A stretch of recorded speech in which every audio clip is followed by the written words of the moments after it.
UFC 289 Nunes versus Aldana full card betting breakdown. Today is Monday before this UFC 289 card, so we do have a while, and again, this is an early betting breakdown. I'm quite sure there's going to be a lot more odds in the coming days because right now there aren't even any props for this entire UFC 289 card. The only prop we really do have on this card is from BetOnline, and you know, you're not going to get the best odds on BetOnline for a few of those props, but we'll give you some of the best bets that you can possibly make for UFC 289 as of right now. Some of the bets I've already made, some of the bets are really going to be good for you later on in the week as well, once the odds switch around and things like that. But this is the early betting breakdown. Let's get into the first fight of the night. Maria Oliveira taking on Diana Belbiţă. This one, Maria Oliveira is going to be a slight favorite at minus 122, minus 123, minus 132. On Betway, for some reason, she's still the underdog at minus 105. So if you are on Betway, you got a little bit of a steal there and a possible arbitrage opportunity. Betting at minus 105 here on Betway, you can possibly arbitrage that a little bit. If you're on BetOnline, if you're on, Pinnacle, if you're on Unibet, or if you were on CloudBet, you could definitely arbitrage that one to get you some slightly better odds. As of right now for the props, all you're really going to get is that minus 275 for the over 2.5. which, let's be honest, is not at all worth it. So the only thing as of right now would be that dog money on Maria Oliveira. If you're on one of the other ones where you got minus 120, minus 122, this is a pass fight. You do not want to bet the fight if you're getting minus 122 for her. Only if you're getting that almost plus money odds. Otherwise, stay away. Just stay away. And we got David Dvořák, Steve Erceg. There's really not a lot of odds here as well. For the props for this fight, all you got is the over 2.5 rounds at minus 160. I don't like it very much. It's not really worth it, especially with a short notice guy and a guy as chinny as David Dvořák. I wouldn't risk getting over 2.5. The money line on minus 275, though, for David Dvořák is very, very solid and possibly parlayable as well. I would actually say that's actually a little bit worth it to put in a parlay. So right now we got a parlay piece for David Dvořák if you're willing to risk it. But other than that, you're not money lining David Dvořák. And as of right now, you're not doing the over 2.5 rounds. So money line into a parlay is literally the only thing I would recommend. We do also have Blake Bilder and Kyle Nelson in the featherweight division. Right now, he's at minus 200, minus 240, and even a minus 250 on some of the betting odds to win this fight, which is, I'm just going to say, is crazy. It is really, really crazy. To have him as this big of a favorite right now is insane, in my opinion. You are going to get plus 205 on Kyle Nelson here. He was at plus 330 when the odds first came out. I'm saying it right now. This is a dog or pass fight. You're not betting on that money line at all. For Blake Bilder, those odds are absolute dog doo-doo. But if you want a very, very valuable bet, it's not out yet. It's not out yet. Over 2.5 right here is at plus 135. Personally, I do have Blake Bilder winning this fight by a decision.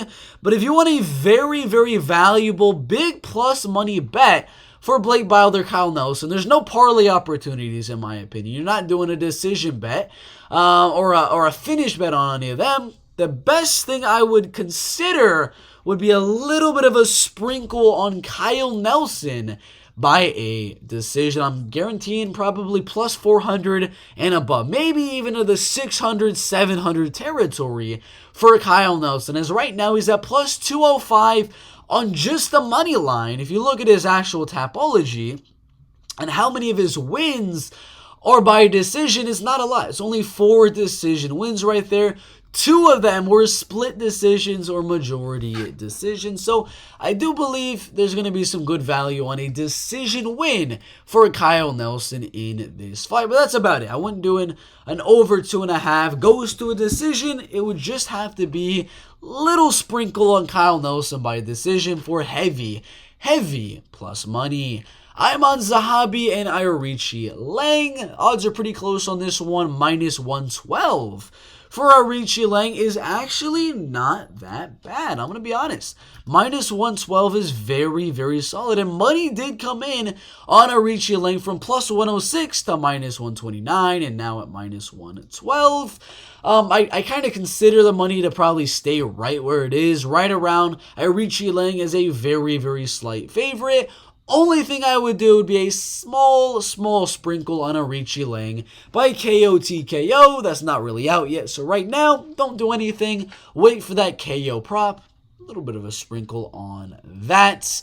We got Jasmine and Jasudavicius in the UFC's flyweight division. This one, over 2.5 rounds. Yeah, we don't want anything to do with that.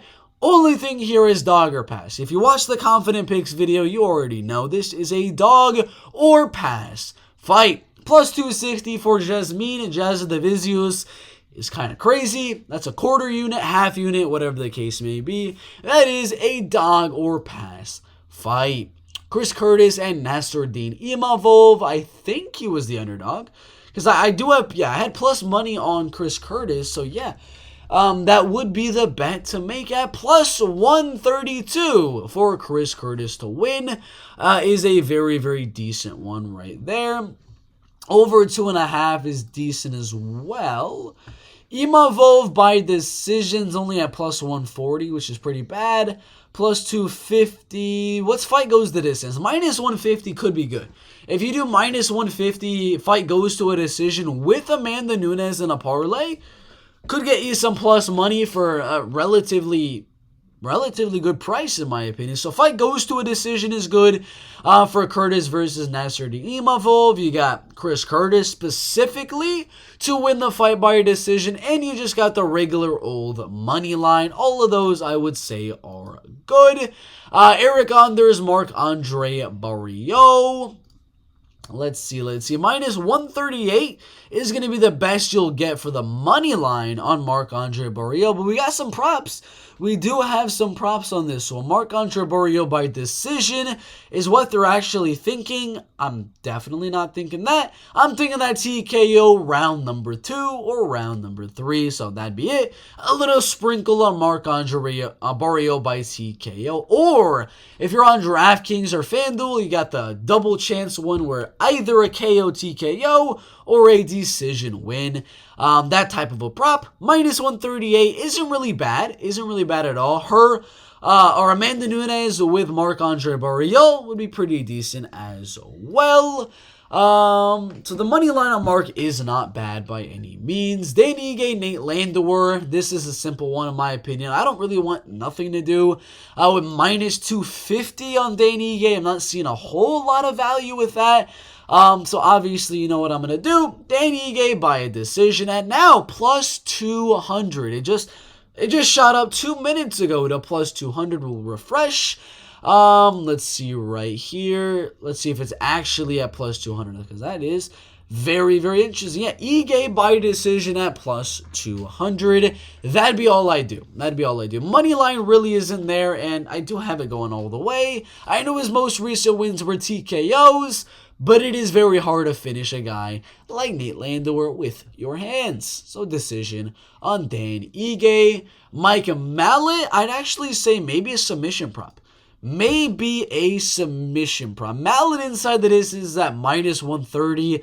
I'm not really feeling that. I'm not really feeling the value there, in my opinion.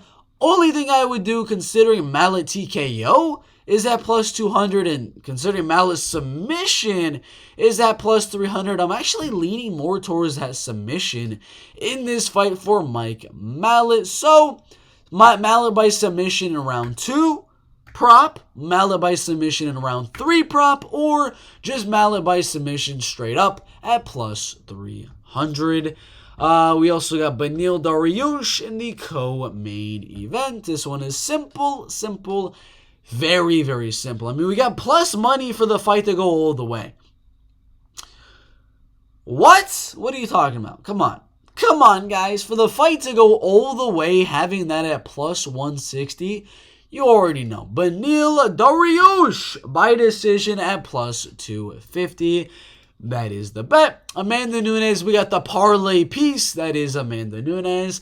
And then we got Amanda Nunes inside the distance. Nunes inside the distance is at minus 115. Straight up, minus 115 is kind of worth it in my opinion for Amanda Nunes. So I would do that one or just parlay Amanda Nunes right there. So that is what I got for the betting breakdown very, very early. We only really have props for Nunes, Oliveira, Malott, Ige, and Eryk Anders. For the prelims, there really aren't any props to look at, to be honest with you. There really aren't much of anything. What is this?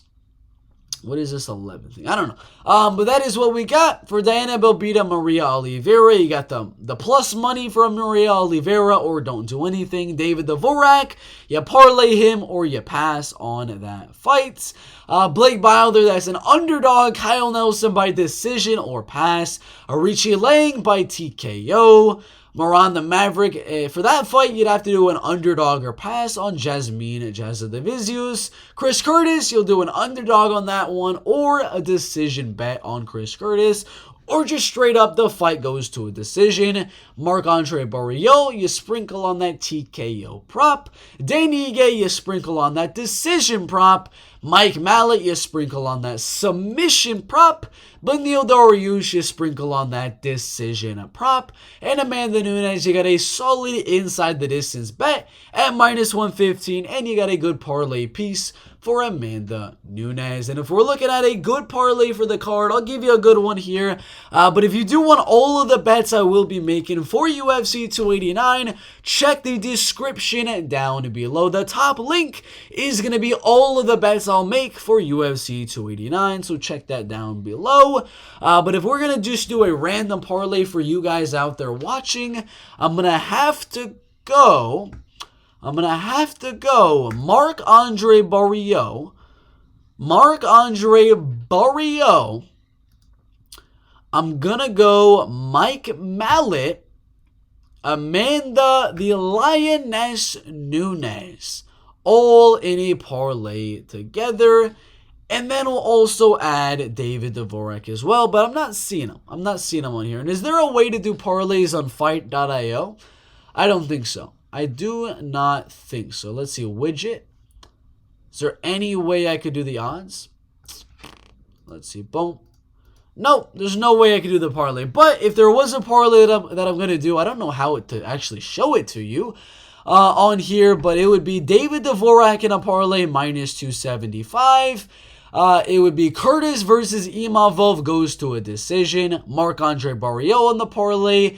Ige by a decision prop. Mike Malott and Amanda Nunes. That's the betting breakdown very, very early before we really get all the betting odds that we should for UFC 289. Make sure to like, make sure to subscribe, check out the description or the pinned comment down below. Check out some of my other videos. Thank you guys for watching. We'll see you in the next one.